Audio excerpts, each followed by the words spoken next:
there it is. I was just taking a picture of this tree, and this robin just landed on the branch, giving me a really good start to this video. But we're in the Ute Cemetery, and this may be kind of a rambling video, just whatever comes to mind. But it's very, very nice here. It's very peaceful. I've done many, many videos here in the past. Are we gonna follow you, huh? She loves this cemetery. She loves the paths. There we go. That's what she wanted to do. Yep, and that's the way she always does it. Let me show you, everybody. Well, it kind of fell over, but they always stick straight up. Always. And that's very bizarre. That was the grass that she was eating yesterday. Oh, God. High altitude kind of makes me out of breath. So, Alex, have you thought of anything that you could we can discuss? You want to discuss death or cemetery matters or funeral matters? Yeah, I think when you walk through a cemetery, it's a very relaxing kind of experience because it just reminds you of death and. No, you know what? I can't think of anything. Okay. Well, you know what? I'm going to say something because I have a topic as we're strolling through, probably getting bug bitten here. A friend of mine's mother just passed away, and we grew up together, as preteens, and we actually went to a high school reunion together. It was like a 30 or 40 year, I don't know, 40 year high school reunion. And her mom recently died. Now my friend is child free, but she's actually more childless than child free. And she had many siblings, and only one of them reproduced. Now, I introduced her to my topic of antinatalism, and she said, but Diane, how will mankind go on? And I said, why is there, look at this beautiful flower. I love mountain wildflowers. And I said, why is it important that mankind go on? And I said, oh, look at that. Some kind of elk. That's probably elk or moose poop. Those are big ones. And I'm looking for bear scat. But I told her, I said, as long as people are in this world, we are just going to suffer, age, and die. And it just repeats the cycle with every generation. And she says, well, I see your point. And, it was kind of a tough sell, though, because she didn't understand. I mean, she's a religious-based person. Everybody's just taught to just create more people. People are just... It's from childhood. Your mother may say, well, when you have your kids, blah, blah, blah. Or you'll have a family someday yourself. Or when you have your own children, you can teach them what you want to teach. But now you are in my house and you live with my rules. So we're all taught, even by default, to have children. And this default is something that is like unthinking. It's just something that just happens to us as if we're like animals, thousands of years ago, without any kind of protection or, any kind of forethought, brain activity. So, having children is something that should be desired. And what a beautiful That's huge, by the way. Here's my hand. So, it's not something that people think about. Sometimes people think about the timing of the child, but they don't consider not having a child very often.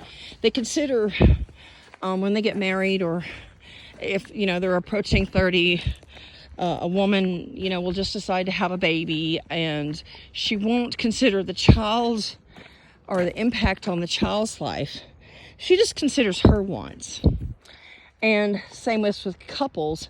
They may plan a pregnancy, when they've saved up some money or when they have a house.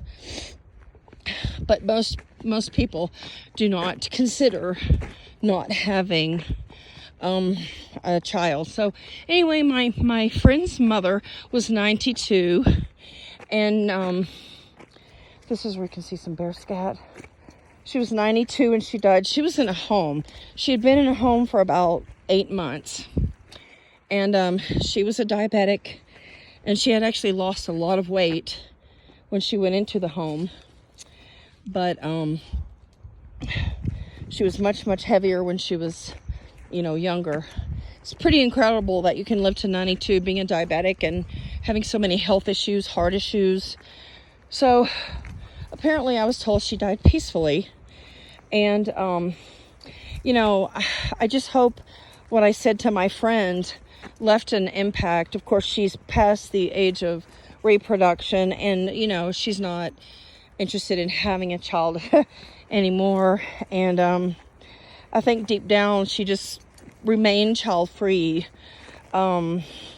because of her own hesitations, and not so much deliberate. But I know that she saw her mom suffer, and her younger sister died when she was 17 of a heart attack. So heart disease was in her family. She lost her dad also when, a couple of years after her sister. So, she's seen a lot of death, and she's mourned her family. And so then after, I told her a little bit about antinatalism, she said, "Oh, I'd love to watch your videos." And then in passing, she said, "Diane," she says, "I'm really glad that you're my friend." And so that just really had a strong impact on me, because I think I persuaded somebody, that life is, a dangerous venture, and it's not a kind thing to promote to any woman or any man or any couple. Having children is usually deliberate. I mean, some women can be too far along to even abort before they realize that they are, oh, what a beautiful flower. This is so cool. Look at this beautiful thing. This is so weird. Oh, beautiful. It's really, really unkind to pressure anybody when they're young. I mean, I'll even go as far as to say that, buying little girls' baby dolls can be kind of cruel, because you are promoting to little girls, you're promoting an idea that utilizing their body parts, their uterus, is an accomplishment, when it's not an accomplishment. If they were to go to school, or get some kind of great skill, or get some kind of degree that can really help society, that would be an accomplishment. But having a child, these are the most gorgeous, I don't think they're dandelions, but they're like the most beautiful ball of I don't know what do they call those? Oh, where'd he go? Anyway,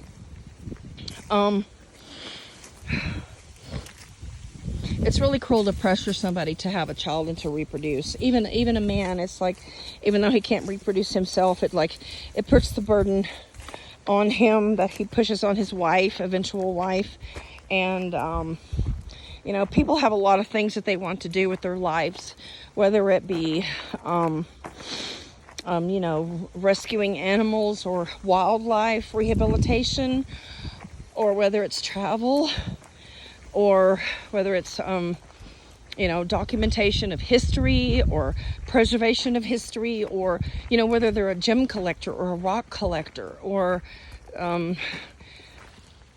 but raising children means that you have to sacrifice 17 or 18 years of your life to wipe sticky fingers and change diapers and go to parent-teacher conferences and to sign off on report cards and to make sure that your child has not snuck out at night in their teenage years.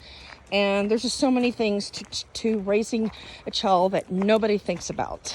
And I know my own parents, they wanted a baby, but raising a person was not really what they had in mind. And raising a person that was different than them and who had her own direction in life to chase, that's not what my parents wanted, and that's not what a lot of parents want. Parents want clones, parents want mini-me's, and that's not who you're gonna get.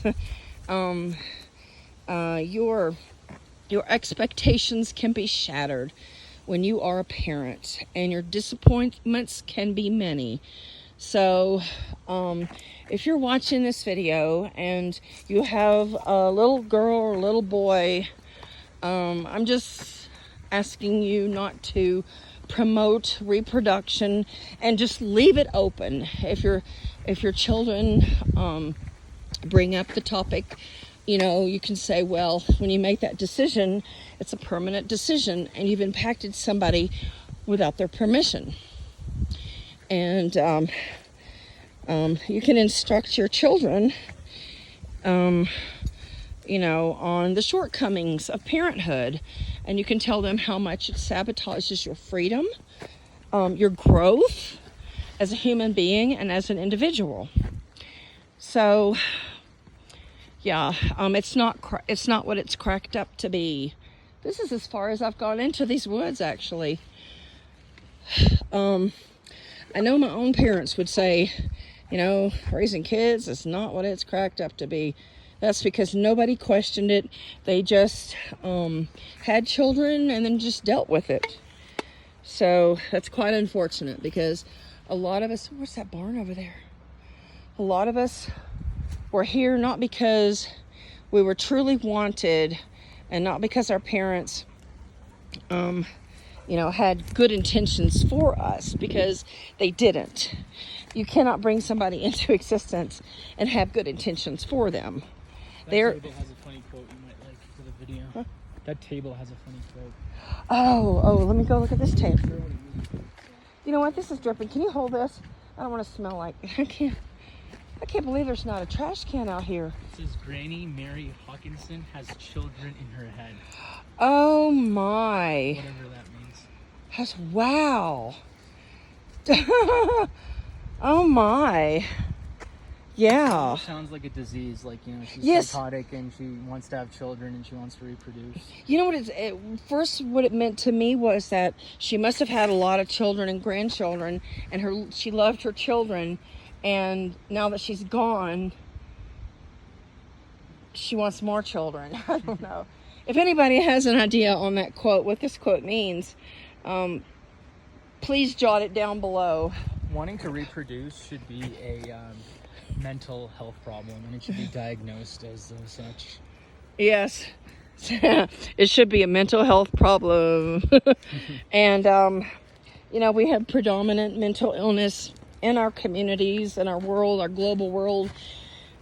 And I believe it's pretty much a default. I think just about everybody has a variance of a mental illness. And it's so much that it really isn't a mental illness. It's just a human illness. And people who breed, it's almost like an addiction, or like a compulsion. It's just like they feel like they have to do it. And but as soon as that baby's out and that baby has needs, and it's going to take away from your comfort and your pleasure, those nights up with sick babies or crying babies, sick babies, that's going to take away from you. And you're not going to gain anything in the end from having a child, because your expectations are not going to be fulfilled.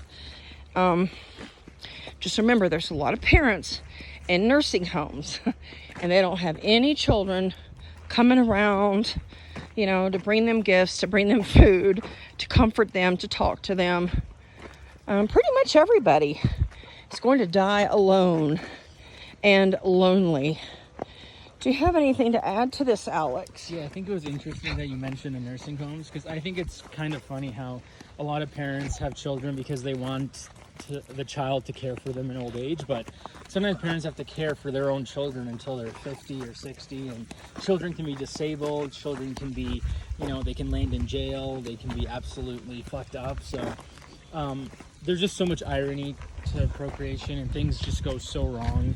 And I think people should really consider thinking about the harms of procreation more deeply, and I really hope that happens in the next couple of decades. Yeah, and until the day that we die, I'm dedicated and committed to making sure that as many people as I come across know the word antinatalism. At the end of the day, procreation is just needless violence, and it should not be honored, and it doesn't deserve a shred of respect or gratitude.